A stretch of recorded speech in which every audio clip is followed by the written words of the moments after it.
Hi friends, ఈ చీర చూడండి. ఈ చీర తీసుకున్నాను.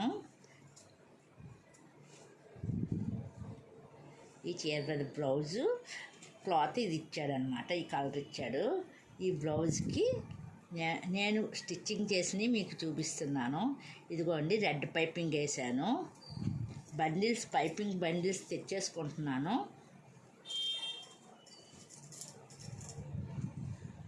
ఇదిగోండి, రెడ్ పైపింగ్ వేసి ఈ చీర మీద ఇలా సెట్ చేసుకున్నాను.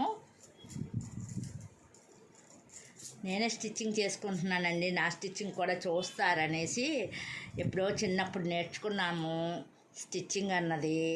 నేర్చుకున్న తర్వాత వదిలేసాము, చాలా సంవత్సరాలు వదిలేసాము. 40 రూపీస్ లైనింగ్ జాకెట్ నుంచి 400 రూపీస్ వరకు ఒకే టైలరింగ్ దగ్గర పెద్ద టైలర్కే ఇచ్చి కుట్టించుకునేదాన్ని.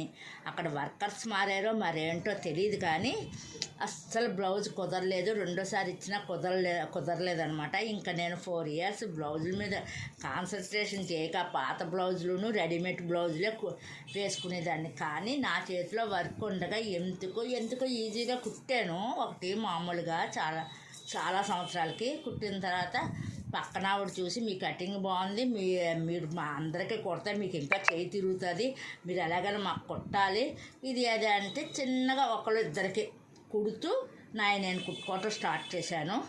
ఇప్పుడు క్లీన్గా నీట్గా కుట్టుకుంటున్నాను. ఎవరు కుట్టినా నాకు నచ్చట్లేదు.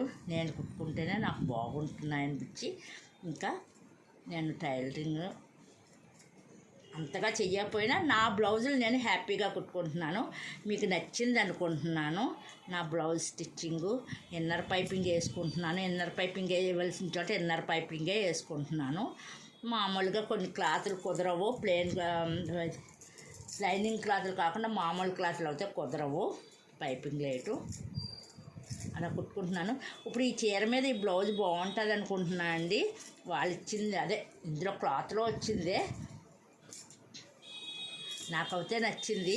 మీ అందరికీ ఎలా ఉంటుందో ఏంటో. ఈ చీర ఈ బ్లౌజ్ని